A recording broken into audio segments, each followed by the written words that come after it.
1. Why did the events of 9/11 happen on 9/11? Was this a date-specific event?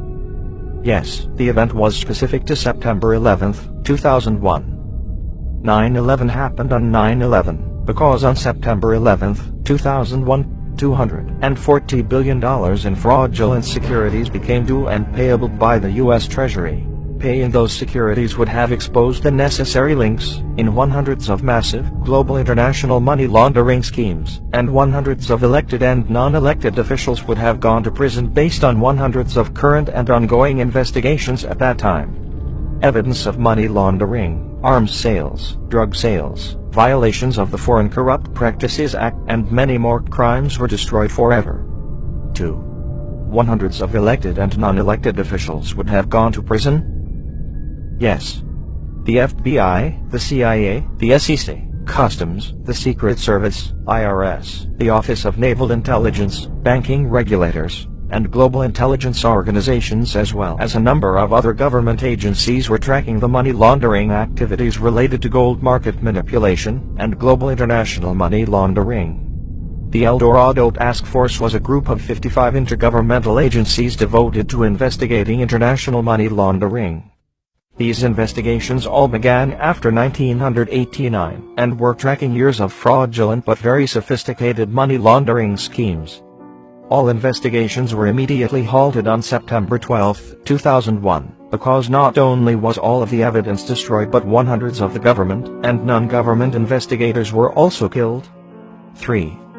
Did anything unusual happen on September 12, 2001? Yes. For the first time in U.S. history, the Federal Reserve cleared $240 billion in securities anonymously thanks to the Securities and Exchange Commission. The Securities and Exchange Commission invoked its emergency powers under SEC Act Section 12(k) and eased regulatory restrictions for the clearance of international securities on September 11, 2001. Think about that. The Federal Reserve allowed an anonymous individual or individuals to be paid $240 billion in U.S.-denominated funds without revealing their names, location, or legal status. As a result of the events of 9/11, George Bush, the SEC, and the Federal Reserve approved the dispensing of securities clearance laws for less than 15 days, a presidential-approved breach of national security for the first time in history. 4. Why did George Bush and the Federal Reserve do this? In 1989, a scheme was devised to end the Cold War and destroy the Soviet Union. The plan included crashing the currency, and thus the economy, buying up the Soviet infrastructure at pennies on the dollar, and leaving the Soviet Union a shell of its former self. The plan worked. In order to promote a sophisticated plan to crash the economy of the Soviet Union, a massive amount of money was needed, and the Federal Reserve, the SEC, and with the blessings of George Bush, approved the counterfeiting of $240 billion in bearer bonds, commonly referred to as Brady bonds. This scheme was covered fully under national security. 5. What were the 3 primary reasons for 9/11? The first and foremost reason for the events of 9/11 was to conceal the identities of the hundreds of intelligence assets, international bankers, elected officials, and international players involved in the demise of the Soviet Union, and to prevent the exposure of a national security event, the destruction of the Soviet Union. The second reason behind the events of 9/11 was to end for all time the ongoing investigations by numerous government and non-government organizations into these money laundering and gold market manipulations. The third reason behind 9/11 was to provide the cover to allow for vilification of Islam and for blame to be placed on Islamic fundamentalists, allowing for public opinion to support extended wars to acquire global petroleum and mining resources. 6. Were the several planes targeting specific locations? Yes. Each plane on 9/11 had specific targets, all of which were hit with great precision. There were 3 major securities brokers in the Twin Towers: Cantor Fitzgerald, largest in U.S., Euro Brokers, and Garvin Intercapital. Flight 11 hit the North Tower right below the offices of Cantor Fitzgerald, destroying all records of securities transactions. Cantor Fitzgerald was the primary target. Flight 175 hit the South Tower, below the offices of Euro Brokers, and while this all took place, massive explosions were reported in the North Tower under FBI offices on the 23rd floor. and under Garban Intercapital, on the 25th floor, again destroying any and all securities records.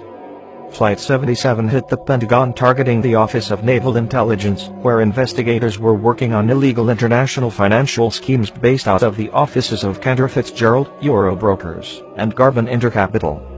Flight 77 not only destroyed all records related to these investigations, but it also killed 39 of the 14 naval intelligence investigators. The flight that crashed in Pennsylvania missed its target, Building 7. All certificates for U.S. bonds and other securities were completely destroyed. 7. Since this was a murder, are there clues if we examine the fatalities? Yes.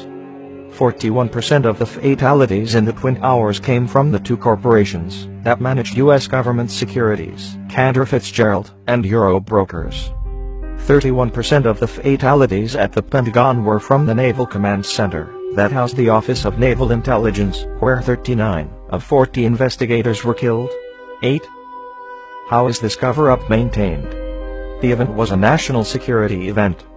Anyone connected, whether media or elected officials, are given the excuse that national security is and what's at stake, and that's all that needs to be said. 9/11 hides the purposeful destruction of the Soviet economy, massive crimes attached to that, and the need for a massive crime to cover up these massive crimes.